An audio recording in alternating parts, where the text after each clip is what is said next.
Assalamualaikum warahmatullahi wabarakatuh. Bismillah, alhamdulillah, wassalatu wassalamu ala rasulillah wa ala alihi wa ashabihi wa mawalah, la nabiyya ba'da ma ba'du. Allahumma salli ala Sayyidina Muhammad wa ala ali Sayyidina Muhammad. Puja dan puji syukur kehadirat Allah subhanahu wa ta'ala, yang alhamdulillah di kesempatan sore hari ini menjelang berbuka puasa, kita masih dikasih kesehatan oleh Allah, masih diberi nikmat oleh Allah, masih diberikan umur panjang oleh Allah. Dan semoga kita sampai akhir bisa melakukan puasa Ramadan ini sampai nanti datang Idul Fitri. Kemudian sholawat dan salam tak lupa kita sanjungkan kepada junjungan kita Nabi besar Muhammad sallallahu alaihi wasallam, yang kita harapkan syafaatnya ila yaumil qiyamah. Para pemirsa yang dimuliakan oleh Allah subhanahu wa ta'ala, ada sebuah hadis yang dijelaskan oleh Abi Hurairah, an Abi Hurairah radhiyallahu anhu qala Rasulullah sallallahu alaihi wasallam, man shoma ramadhana imanan wahtisaban ghufira lahu ma taqaddama min dzambihi. Allahu wa rasuluhu a'lam. Dari Abu Hurairah radhiyallahu anhu telah berkata bahwasanya Rasulullah sallallahu alaihi wasallam bersabda, barang siapa yang berpuasa di Ramadan ini, puasanya bukan karena apa-apa, puasanya karena semata-mata iman kepada Allah. Wahtisaban, dan puasanya karena mengharap ganjaran Allah subhanahu wa ta'ala, ghufira, maka akan diampuni ma taqaddama min dzambihi, apa-apa dosa yang terdahulu diampuni dosanya oleh Allah subhanahu wa ta'ala. Dan semoga kita termasuk orang yang diampuni karena puasa ini, diampuni dosa-dosanya yang lalu oleh Allah subhanahu wa ta'ala. Karena tiada manusia yang hebat di dunia ini, tiada manusia yang bersih, suci dari dosa.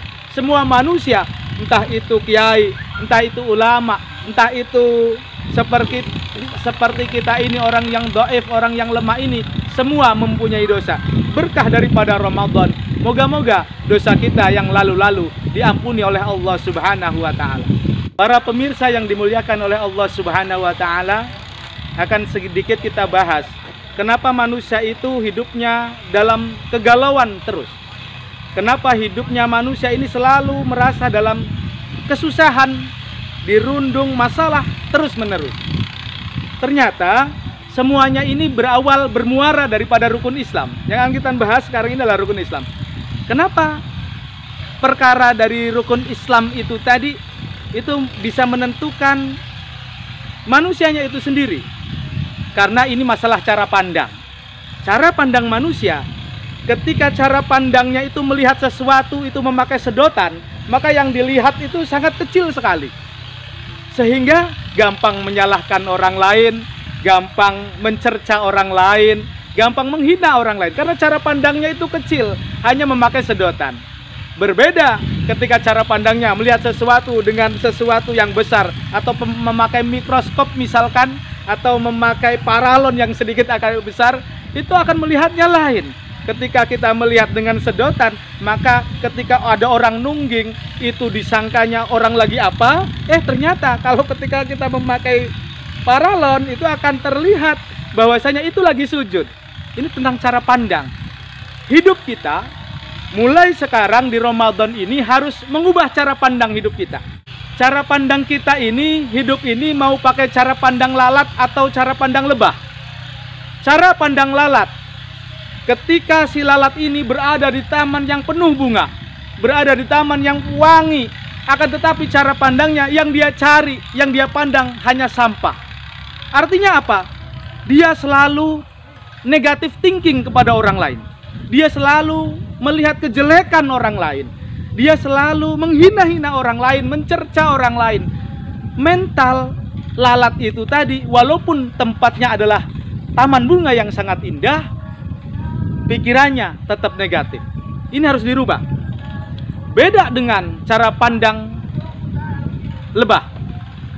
Cara pandang lebah itu bagaimana? Lebah dimanapun dia berada di tempat sampah yang sangat kotor, ataupun di mana saja lebah itu berada, yang dia cari satu.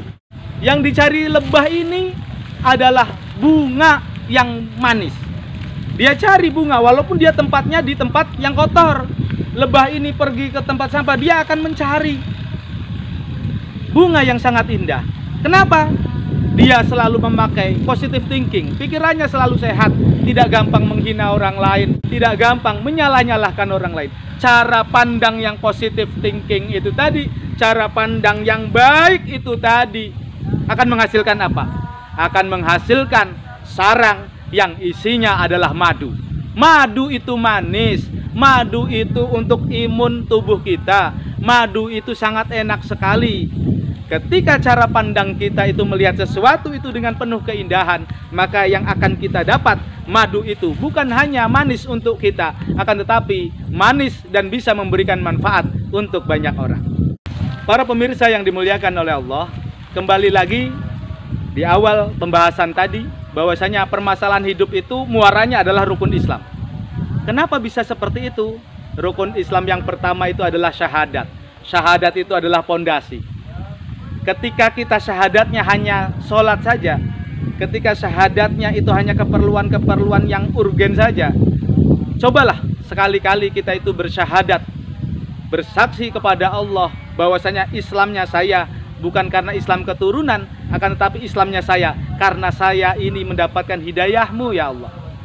Karena tajdidus syahadah sunnatun, hukum daripada memperbaharui syahadat itu adalah sunnah. Makanya orang-orang tua kita dulu ketika kita dilanda masalah dan lain sebagainya, perbanyaklah membaca syahadat. Berapa kali terserah, mau 100 kali, mau berapa kali. Syahadat adalah cara keluar kita dari masalah-masalah yang selalu mendera kita. Kemudian rukun Islam yang kedua adalah sholat. Sholat itu adalah tiang-tiang kalau dalam sebuah bangunan. Kenapa kita ini cepat roboh? Ketika usaha kita roboh lagi, ketika kita mendapat modal habis lagi modal kita. Masalahnya ada di sholat. Kenapa ada di sholat? Karena sholat itu adalah tiang-tiang kalau dalam sebuah bangunan. Para pemirsa yang dimuliakan oleh Allah, ada pertanyaan lagi begini, Kang, saya ini sudah sholat, tapi sholatnya saya kenapa kok tidak membekas kepada diri saya? Katanya sholat itu mencegah dari perbuatan keji dan mungkar, tapi kok saya masih sering maksiat, tapi kok saya sering masih menyalahkan orang lain.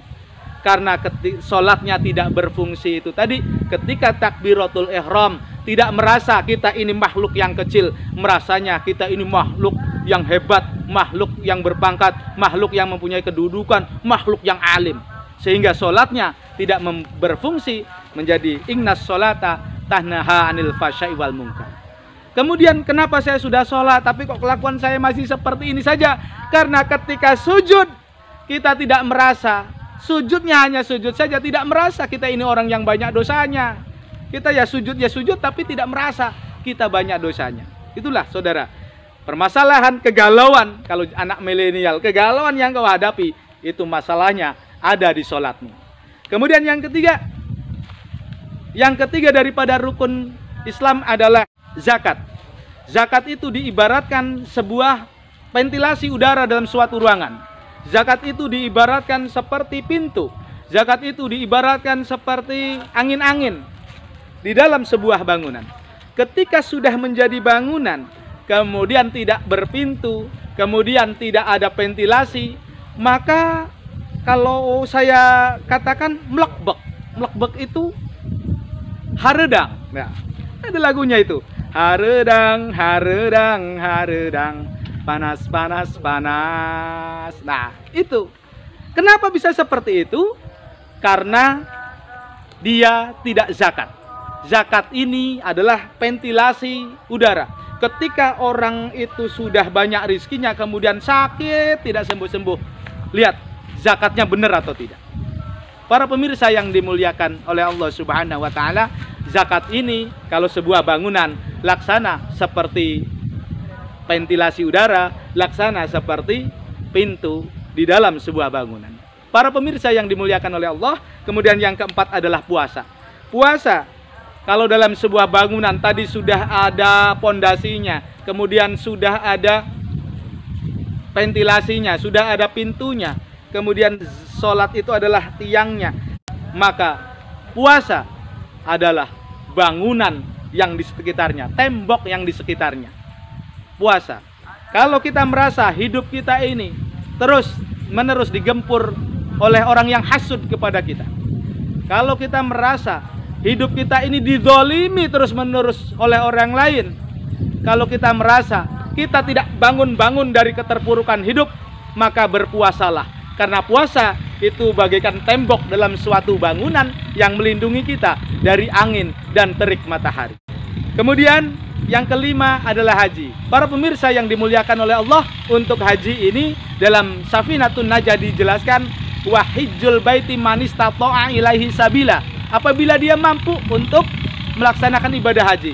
Kalau tidak mampu, dalam suatu keterangan orang berangkat Jumatan selama 3 kali Jumat, maka hukumnya pahalanya seperti orang yang naik haji.